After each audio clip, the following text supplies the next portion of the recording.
राजा विक्रम और बेताल की कहानी। भाग एक। राजा विक्रम बड़े ही न्याय प्रतापी थे। तीनों लोकों में उनका न्याय सर्वश्रेष्ठ माना जाता था और बेताल का जो पेचीदगियों से भरा प्रश्न होता था वो न्याय आधारित ही होता था। इसी कारण सभी उनके न्याय को सुनने के लिए उत्सुक रहते थे। लेकिन जैसे ही वे उत्तर देते, बेताल उत्तर सुनने के बाद हवा में उड़ के भाग जाता, क्योंकि विक्रम न बोलने की शर्त तोड़ देते। यहाँ एक और परेशानी थी कि बेताल कहानी के अंत में राजा विक्रम से कहता, यदि तू मेरे प्रश्न का उत्तर जानते हुए भी नहीं बताएगा तो मैं अपने योग बल से तुम्हारे सिर के टुकड़े टुकड़े कर दूंगा। विक्रम बाध्य हो जाते, क्योंकि उन्हें उत्तर झात होता था।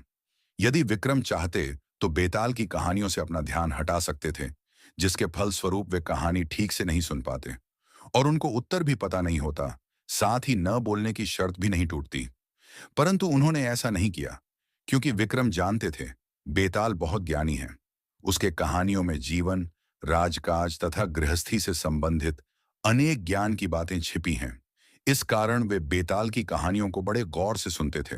दोस्तों, बेताल ने जो मनोरंजक कहानियां विक्रम को सुनाए थे, उन सभी को आदरणीय बेताल भट्टराव ने लिखा है, जो संस्कृत भाषा के कवि थे। ऐसा माना जाता है कि इनका जन्म कश्मीर में हुआ था। विक्रम और बेताल की कहानी। भाग एक। बहुत रोचक भरी है। काशी में प्रताप मुकुट नाम का राजा राज्य करता था। उसके वज्र मुकुट नाम का एक बेटा था। एक दिन राजकुमार दीवान के लड़के को साथ लेकर शिकार खेलने जंगल गया। घूमते घूमते उन्हें तालाब मिला।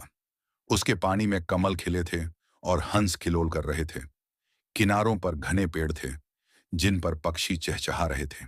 दोनों मित्र वहां रुक गए और तालाब के पानी में हाथ मुंह धोकर ऊपर महादेव के मंदिर पर गए। घोड़ों को उन्होंने मंदिर के बाहर बांध दिया। वो मंदिर में दर्शन करके बाहर आए तो देखते क्या हैं कि तालाब के किनार कोई राजकुमारी अपनी सहेलियों के साथ स्नान करने आई है। दीवान का लड़का तो वहीं एक पेड़ के नीचे बैठा रहा, पर राजकुमार से न रहा गया। वह आगे बढ़ गया। राजकुमार ने उसकी ओर देखा तो वह उस पर मोहित हो गया। राजकुमारी भी उसकी तरफ देखती रही।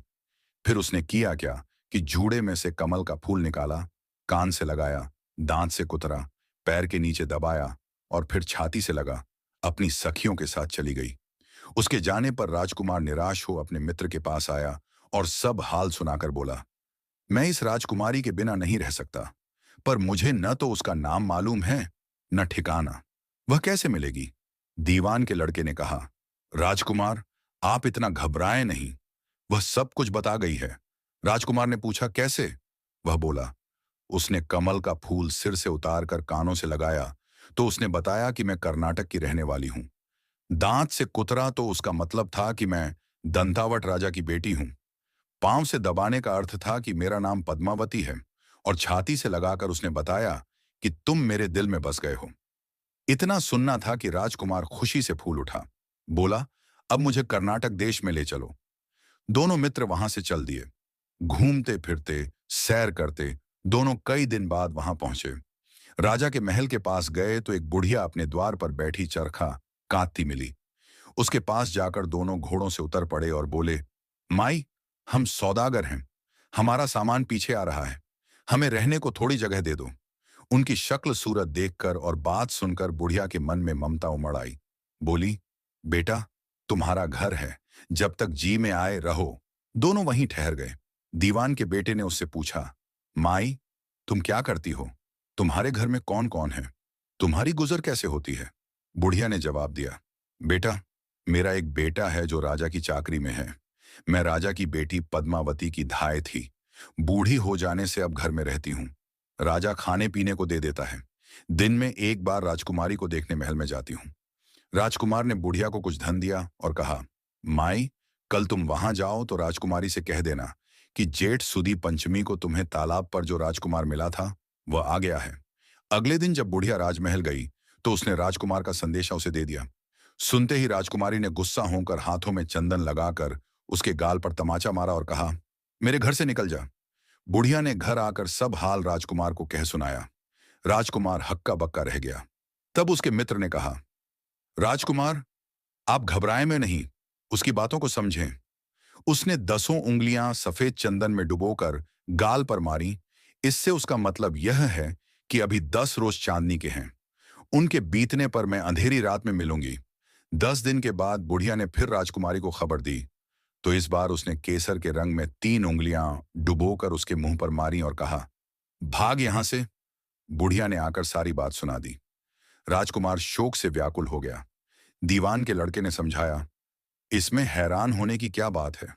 उसने कहा है कि मुझे मासिक धर्म हो रहा है, 3 दिन और ठहरो। 3 दिन बीतने पर बुढ़िया फिर वहां पहुंची। इस बार राजकुमारी ने उसे फटकार कर पश्चिम की खिड़की से बाहर निकाल दिया। उसने आकर राजकुमार को बता दिया। सुनकर दीवान का लड़का बोला, मित्र, उसने आज रात को तुम्हें उस खिड़की की राह बुलाया है। मारे खुशी के राजकुमार उछल पड़ा। समय आने पर उसने बुढ़िया की पोशाक पहनी, इत्र लगाया, हथियार बांधे।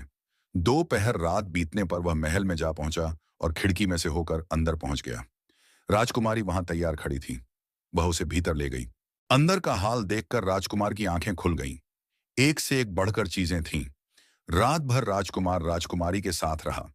जैसे ही दिन निकलने को आया कि राजकुमारी ने राजकुमार को छिपा दिया और रात होने पर फिर बाहर निकाल लिया। इस तरह कई दिन बीत गए। अचानक एक दिन राजकुमार को अपने मित्र की याद आई। उसे चिंता हुई कि पता नहीं उसका क्या हुआ होगा। उदास देखकर राजकुमारी ने कारण पूछा तो उसने बता दिया। बोला, वह मेरा बड़ा प्यारा दोस्त है, बड़ा चतुर है। उसकी होशियारी ही से तो तुम मुझे मिल पाई हो। राजकुमारी ने कहा, मैं उसके लिए बढ़िया बढ़िया भोजन बनवाती हूं। तुम उसे खिलाकर तसल्ली देकर लौट आना। खाना साथ में लेकर राजकुमार अपने मित्र के पास पहुंचा। वे महीने भर से मिले नहीं थे। राजकुमार ने मिलने पर सारा हाल सुनाकर कहा कि राजकुमारी को मैंने तुम्हारी चतुराई की सारी बातें बता दी हैं, तभी तो उसने यह भोजन बनाकर भेजा है। दीवान का लड़का सोच में पड़ गया। उसने कहा, यह तुमने अच्छा नहीं किया। राजकुमारी समझ गई कि जब तक मैं हूं वह तुम्हें अपने बस में नहीं रख सकती, इसलिए उसने इस खाने में जहर मिलाकर भेजा है। यह कहकर दीवान के लड़के ने थाली में से एक लड्डू उठाकर कुत्ते के आगे डाल दिया। खाते ही कुत्ता मर गया। राजकुमार को बड़ा बुरा लगा। उसने कहा, ऐसी स्त्री से भगवान बचाए, मैं अब उसके पास नहीं जाऊंगा। दीवान का बेटा बोला, नहीं, अब ऐसा उपाय करना चाहिए जिससे हम उसे घर ले चलें। आज रात को तुम वहां जाओ। जब राजकुमारी सो जाए तो उसकी बाईं जांघ पर त्रिशूल का निशान बनाकर उसके गहने लेकर चले आना। राजकुमार ने ऐसा ही किया। उसके आने पर दीवान का बेटा उसे साथ ले योगी का भेष बना, मरघट में जा बैठा और राजकुमार से कहा कि तुम ये गहने लेकर बाजार में बेच आओ। कोई पकड़े तो कह देना कि मेरे गुरु के पास चलो और उसे यहां ले आना। राजकुमार गहने लेकर शहर गया और महल के पास एक सुनार को उन्हें दिखाया। देखते ही सुनार ने उन्हें पहचान लिया और कोतवाल के पास ले गया। कोतवाल ने पूछा तो उसने कह दिया कि ये मेरे गुरु ने मुझे दिए हैं। गुरु को भी पकड़वा लिया गया। सब राजा के सामने पहुंचे। राजा ने पूछा, योगी महाराज, ये गहने आपको कहां से मिले? योगी बने दीवान के बेटे ने कहा, महाराज, मैं मसान में काली चौदस को डाकिनी मंत्र सिद्ध कर रहा था कि डाकिनी आई। मैंने उसके गहने उतार लिए और उसकी बाईं जांघ में त्रिशूल का निशान बना दिया। इतना सुनकर राजा महल में गया और उसने रानी से कहा कि पद्मावती की बाईं जांघ पर देखो कि त्रिशूल का निशान तो नहीं है। रानी ने देखा तो सही में निशान था। राजा को बड़ा दुख हुआ। बाहर आकर वह योगी को एक ओर ले जाकर बोला, महाराज, धर्मशास्त्र में खोटी स्त्रियों के लिए क्या दंड है? योगी ने जवाब दिया, राजन, ब्राह्मण, गऊ, स्त्री, लड़का और अपने आश्रय में रहने वाले से कोई खोटा काम हो जाए तो उसे देश निकाला दे देना चाहिए। यह सुनकर राजा ने पद्मावती को डोली में बिठाकर जंगल में छुड़वा दिया। राजकुमार और दीवान का बेटा तो ताक में बैठे ही थे। राजकुमारी को अकेली पाकर साथ ले अपने नगर में लौट आए और आनंद से रहने लगे।